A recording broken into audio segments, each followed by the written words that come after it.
இன்னைக்கு காலையில் மதுரை மாவட்டத்தில் சுலைமான் காவல் நிலையத்துக்கு உட்பட்ட சாமநத்தம் என்கிற பகுதியில் செந்தில் என்கிற தனசேகர பாண்டியன் அப்படிங்கிறவர் 6 பேர் சேர்ந்து கொலை பண்ணதா ஒரு புகார் அதுக்கு ஒரு எஃப்ஐஆர் பதிவு பண்ணி அதுக்கான விசாரணை நடைபெற்று வருகிறது. இதில் முதற்கட்டமான விசாரணையில் இந்த இன்சிடெண்ட் குடும்ப பிரச்சனை காரணமாக நடந்துள்ளதாக தெரிய வருகிறது.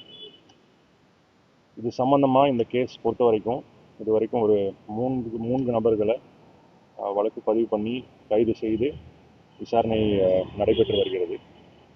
இந்த கேஸ் சம்பந்தமாக சமூக வலைதளங்களில் இந்த சம்பவம் வேறொரு காரணத்துக்காக நடந்த மாதிரி பதிவு நிறைய பேர் பண்ணிட்டு வராங்க.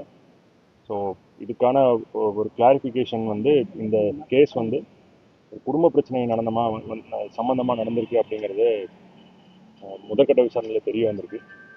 ஸோ இது சம்பந்தமாக முழுமையாக விசாரித்து மற்ற கைதிகள் இன்னொரு 3 பேரை அரெஸ்ட் பண்ணுறதுக்கு 3 தனிப்படைகள் அமைக்கப்பட்டு இந்த 3 தனிப்படைகள் 3 நபர்களை கைது செய்கிறதுக்காக டீம் ஒர்க் பண்ணிட்டு இருக்காங்க. இது சம்பந்தமாக ஃபர்தராக அக்யூஸ்ட் அரெஸ்ட் பண்ணதுக்கப்புறம் முழு தகவலை பின்னாடி எல்லாருக்கும் பதிவு பண்ணுவோம். கொலை செய்த கொலையாளிகள் அந்த இடத்துல உட்காந்து மது இருந்துற மாதிரி பண்ணாங்களா? அது இன்னும் விசாரணையில இருக்கு. ஆனா இப்ப இதுக்கான மோட்டிவ் ஒரு குடும்ப பிரச்சனையால தான் நடந்திருக்கு. நீங்க சொல்ற பாயிண்ட்லாம் இன்னும் விசாரணை பண்ணிட்டு இருக்கோம். அது விசாரணை முடிச்சுட்டு நான் உங்களுக்கு கன்ஃபார்ம் பண்ணுறேன். அதாவது இறந்தவருக்கும் அக்யூஸ்டா வரவருக்கும் ஒரு குடும்ப பிரச்சனை நடந்திருக்கு. இல்லை, இவங்க ரிலேட்டிவ்ஸ் கிடையாது. ஆனால் இவங்களோட ஊர் ஒரே ஊரை சேர்ந்தாங்க.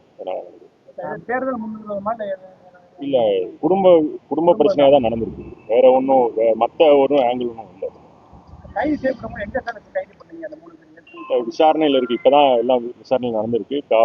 வழக்கு பதியப்பட்டு இப்பதான் அரெஸ்ட்லாம் பண்ணிட்டு இருக்கோம். முழு தகவலும் உங்களுக்கு நான் பின்னாடி சொல்லுவேன்.